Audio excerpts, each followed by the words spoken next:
Hello, friends. Good morning, good afternoon, good evening, whichever time zone you are viewing from. Welcome to our YouTube channel, EdTech Society. We are very excited to initiate our series of videos to support IT professionals across the world who aspire to achieve the highly sought after TOGAF Enterprise Architecture certification. Throughout this series, we'll provide valuable insights, tips, and guidance to help you succeed on your certification journey. Absolutely. The TOGAF Enterprise Architect Practitioner Certification is renowned for several reasons. TOGAF is widely adopted across industries, offering a consistent approach to EA development. It encompasses architecture development, governance, stakeholder management. Being vendor neutral and globally recognized, knowledge of this framework can significantly enhance a professional's career. So, first, let's introduce ourselves briefly and then we will dive into today's topic. Arijit, would you like to begin? Yes, thank you, Shan. Yeah, my name is Arijit Chaudhary. So I am a principal architect for a technology company in UK. My entire expertise and experience lies in the analysis, design, development, implementation, and support of projects, clients, architecture. Yeah, this is all about me, Shayan. Yeah. Yep. Hello, everyone. I am Shayan Guchait. I currently work as a principal business architect at a UK based technology service organization. With 17 years of experience, I specialize in process automation, digital transformation advisory and guidance role, business and functional solutioning, product management, and digital product strategy. Both of us recently passed the TOGAF 10 EA practitioner exam, and we are excited to share our insight through a series of these videos. Yeah, so our objective today is to actually dismantle a common misconception surrounding the TOGAF certification. This certification frequently mentioned in job postings for various architecture roles, leading many to believe that it's a strictly technology focused qualification. But however, it is far from truth, to be honest with you. TOGAF is not a technology certification. Instead, it's a comprehensive framework designed to facilitate the creation of robust enterprise architecture. Its primary goal is to enable business to adapt seamlessly to changes. TOGAF has proven its worth in over 600 major corporations or 600 plus major corporations worldwide, where it is utilized in its full potential. It's important to note that TOGAF is not alone in the market. There are other similar frameworks like Zachman, BIAN, NAF, DODAF, but TOGAF has its unique strength, and I will say that each of the frameworks has its unique strength. But TOGAF is a very versatile tool that transcends the boundary between the technology and the business, making it a valuable asset for both tech and business architects alike. This is why I, as a technology specialist, and Shayan, with his business expertise, have joined the team. And we thought that we will come together and provide the insights of both from technology and business domain. So, our aim is to leverage our experience and whatever we have learned throughout this journey, we will share it with you in the series of the lessons. Thank you, Arijit. So, as you explained, moving on to the very first question. What is TOGAF? And we all must, or some of us may have seen in different websites, channel, and different areas. So, what TOGAF stands for? It's an Open Group Architecture Framework. It's a proven enterprise architecture methodology and framework used by organizations worldwide to improve business efficiency. It provides a high level approach for designing, planning, implementing, and governing an enterprise information technology architecture. TOGAF is a typically modeled at four levels. These levels are business, application, data, and technology. It relies heavily on modularization, standardization, and already existing proven technologies and products. The TOGAF standard, the latest one, 10th edition, makes the adoption of best practices easier. It shows where to find enduring and universal concepts and proven best practices, and also underscores where to look for new emerging ideas. The TOGAF standard is used by many small, medium, and large commercial businesses, as well as government departments, non government, public organizations, defense agencies, and many more. As of latest information, it was the most used framework for enterprise architecture.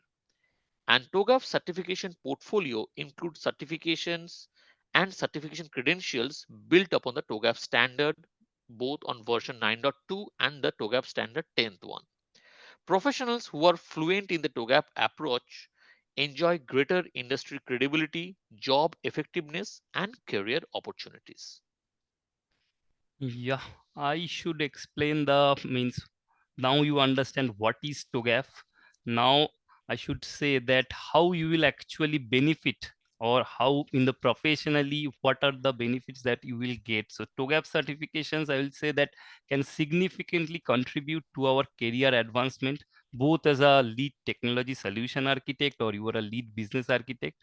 There are, if you are a technology solution architect, that what you will get, you will get the professional recognition. Obviously it's a highly recognized globally and demonstrate your expertise around the enterprise architecture.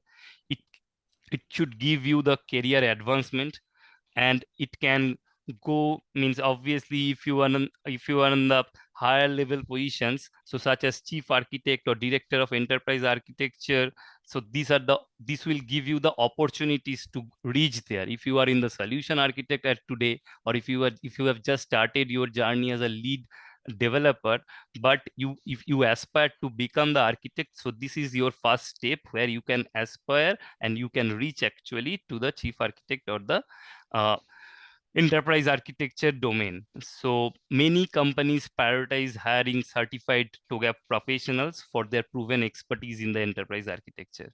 So it increase your, obviously it will increase your knowledge, and whatever you are daily the job you are doing, so that will means, after having the enterprise architecture certification, you will see how it actually benefits you in everything whatever you are doing. It might reduce your time, and overall the cost and risk also factors will come down.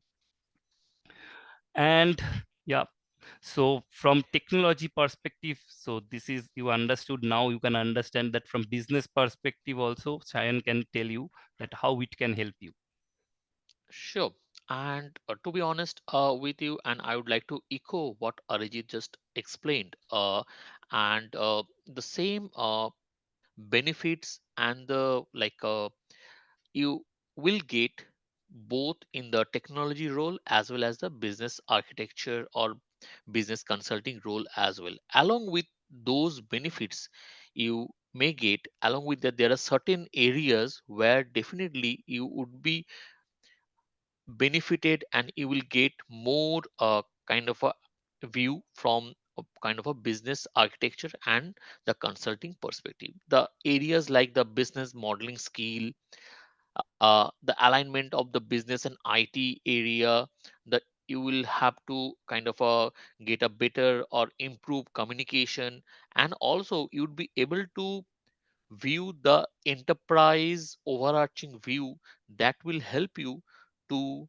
lead and support the team in the strategic planning support and overall business communication and implementation. So in summary, TOGAF is just not a technical role as we're trying to help. It provides a comprehensive framework that can be used by a business architects to align business strategy with IT, improve communication, manage change effectively. So it's definitely a valuable certification for both business architects as well as the technical and solution architects as well. Yeah, so now you understood what is TOGAF and how it can benefit you. Now coming back to the TOGAF 10 overview, what is there or how you should or what are the materials that you should study. So you always the first step is to you need to register in the open group website. So then so the syllabus that the exam topic that you need to do, there are multiple things you will get. You will be overwhelmed with the content of the open group, but so that is one of the problem that we experience, so that is why we want to help you. So the main content focuses on, you will see there are 6 PDFs. You will get the link in the comment section of our YouTube channel. So, and you will see there are C226 PDFs, or you can go through the online version of it also. And there are two body of knowledge. There are part 1 and part 2. Body of knowledge part 1 consists of all those 6 PDFs in a combined version. And there is another part 2, which is nothing but the series guide, which is the third point mentioned here. So body of knowledge part 1 is the C220 all 6 PDFs combined one, and series guide is the part 2. So you can go through body of knowledge also, because that will be embedded in the second part of the exam, which is the part 2 exam. You will see a reference tab there where you can go through this body of knowledge. So part 2 exam we will cover in the later portion of the video. So there you will see this body of knowledge embedded, and there are multiple reference materials also you will see. And we will also go through, and there are multiple case studies also you need to go through. But don't get overwhelmed. The things are very much structured, that and if you go through properly you can achieve this. So going back to the next one, uh, so Yep. Yep, absolutely. I think Arijit, you're kind of spot on, and thanks for explaining the kind of content summary and what to read and how to read that TOGAF different topics and the books and the artifacts available. So the next important question, and we all want to know about the certification exam, the overview of the exam and the pattern. So there are two parts. The part one is the foundation, and the part two is the practitioner. Now, if I just try to explain the part one foundation, the scope wise, as TOGAF has given, and TOGAF has also kind of divided it into six parts, we can say. The names are given in the left hand of this video: concepts, introduction to ADM, introduction to the ADM techniques, how to applying the ADM, the architecture governance, and the architecture content. So we will cover each of these topics during our upcoming videos, and we will explain and discuss with you each and every details. But from an exam perspective, in the part 1 foundation, there are certain key points we need to remember and understand. So there will be 40 multiple choice questions, and each will come with the 4 options, and definitely candidate has to select the correct option. There will be no negative marking for any of the incorrect answer. The time limit is 60 minutes for the foundation part 1 exam. And to pass the TOGAF Enterprise Architecture Part 1 Foundation exam, a minimum score is 60%. That is, you have to score 24 out of the 40 questions given in the exam. And next is the part 2 that Arjit will explain you for the our audience. yeah, so part 1. So there are obviously, now Shayan explained what you need to do in part 1, and now coming back to part 2, the concepts or the scope are pretty much same. So if you go through part 1, the same thing or in the more advanced way, or how you will apply the uh, TOGAF, that is in the practitioner. But there are few things like in the part 1 you will only get objective questions that Shayan mentioned, but here in part 2 It's also objective questions, but it's not like part one. Here, the scope wise, you will have same thing, concepts, introduction to ADM and ADM techniques, how will apply, governance and content, everything is same. But here, just you need to remember few things. There will be only 8 questions and the total time is 90 minutes.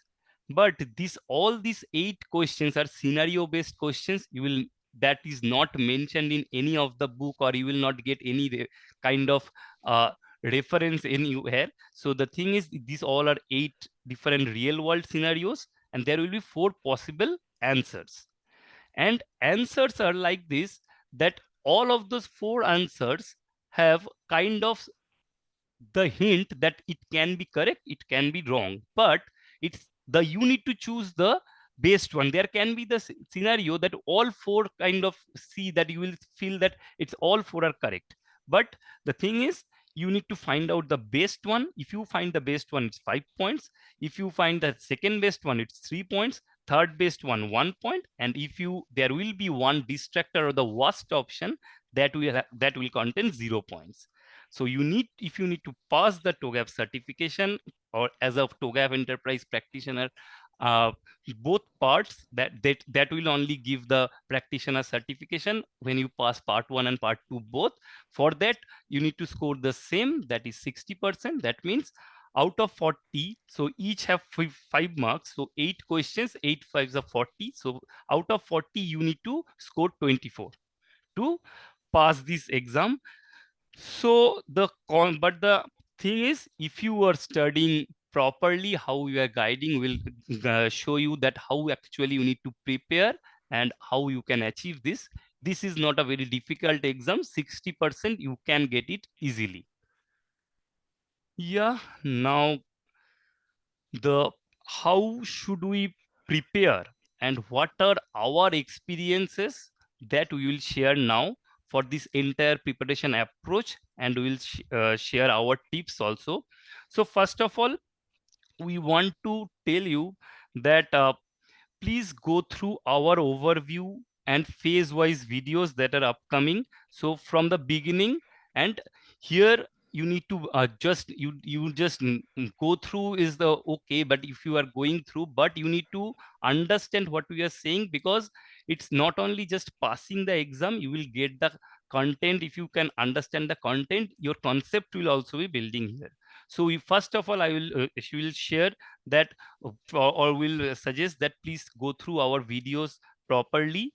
Then for each of the phase wise videos that we are uploading, you will see that we will upload those phase wise questions also.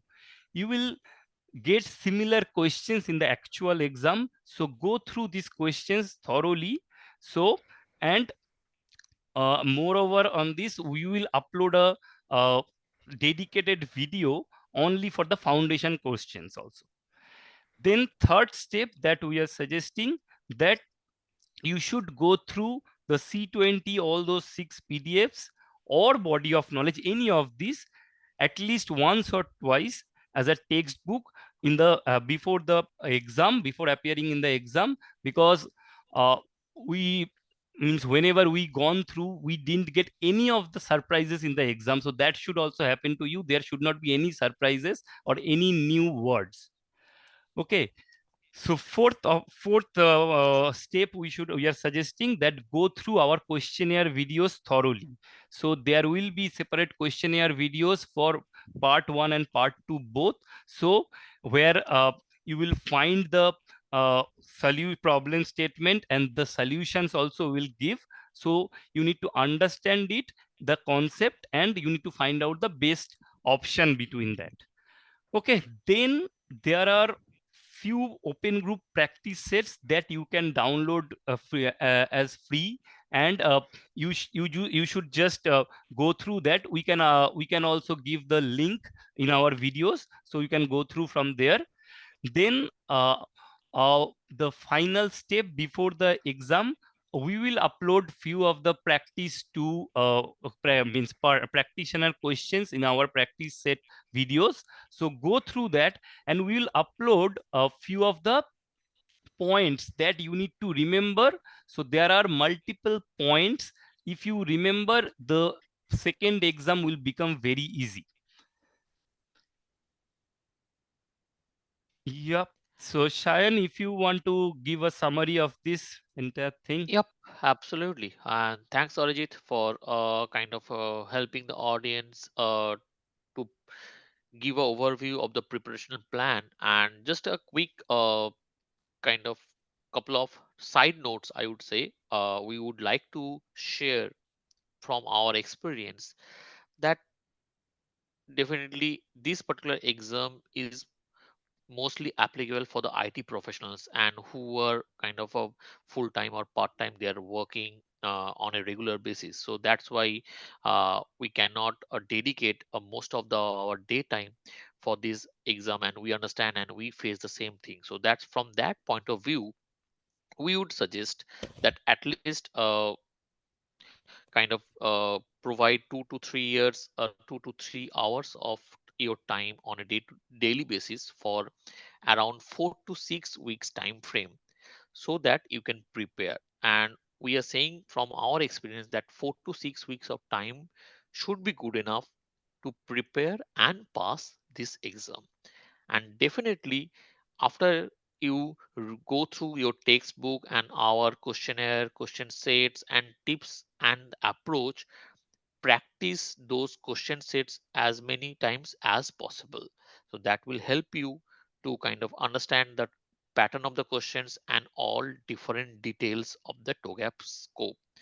And if possible, and if you have multiple friends and colleagues who are planning to appear for the exam, you can try to go for a group study, because that will help kind of understand the concept in a more better way and help each other to fill in the gaps. And honestly, from an honest review perspective, we did the same thing and it actually helped us a lot. So these are the trips and tips from our end. So the next part is that the FAQs, and we kept it as a that very frequently asked questions on TOGAF exam, because from a TOGAF perspective, as you can see in this video, we have given the official open group link for the FAQs, where you can get all the different questions which are normally asked by the different candidates. But we would like to highlight what are the very basic and initial most important questions are being asked by most of the candidates. Even we face the same doubts initially, like the exam process. So whether we can give it from home or it should be online, and all those choices. So it's basically choice is basically it's candidate's choice based on your internet connectivity, home environment, and the personal preferences. You can either opt for an online exam from your home, or you can go to a test center. From a timing perspective, it's for the foundation or the part one, it's 60 minutes or 1 hour, and for next part practitioner, it's 90 minutes. If you go separately, even if you appear for the combined exam, the timings are same. It's basically 60 plus 90 is 150 minutes time, where for the part one you will get 60 minutes. Once you submit, then the part two will start, and for that you will get 90 minutes to finish the exam. Now, the fees perspective, we would suggest please visit the Open Group website for the most up-to-date pricing information. But as of this presentation today, for the individual exam, part one and part two, it is around 395 US dollar each. And if you go for a combined exam, it is around 595 US dollar. And for your information, we also opted for the combined exam because it helped uh, for us from both from a pricing perspective as well as we studied once and appeared for the exam. Next goes the exam results. So candidate, whenever they can appear the exam, the moment they finish it and submit immediately, the in the online they will get to see whether the candidate has passed or failed. and immediately they will get the report from the online Pearson View Test Center, or if you are appearing from the home, you will get the result immediately. And within 24 to 48 hours, you will get the detailed score reports and the badge in a couple of few days from the open group if the candidate successfully passed the exam. And now the exception scenarios, we uh, we hope that our audience or the candidate will not fail, but in case the candidate fails in the first attempt of the exam, then also they should contact to the accredited training course provider if you have opted for any during your first attempt for the voucher or the second attempt, or if you haven't opted for any training course provider and you did it by your own through the open group, you can connect to the you can go back and connect to the open group directly for the second attempt, where open group consider for the discounted voucher for the second attempt. So these are the frequently asked questions we thought and we consulted here for your help, and for any other additional questions or queries you have, as you can see in the video, the link there in the open group official link, you can go and clarify all your doubts. Or if you have any other question, you can always ask us in the comment section and raise those questions. We'll try to help you. Okay, so that is all about TOGAF, and that is our first video. So please subscribe to our channel, and if for any questions and any doubts, please mention it in the comment section and tell us about your feedback. Thank you.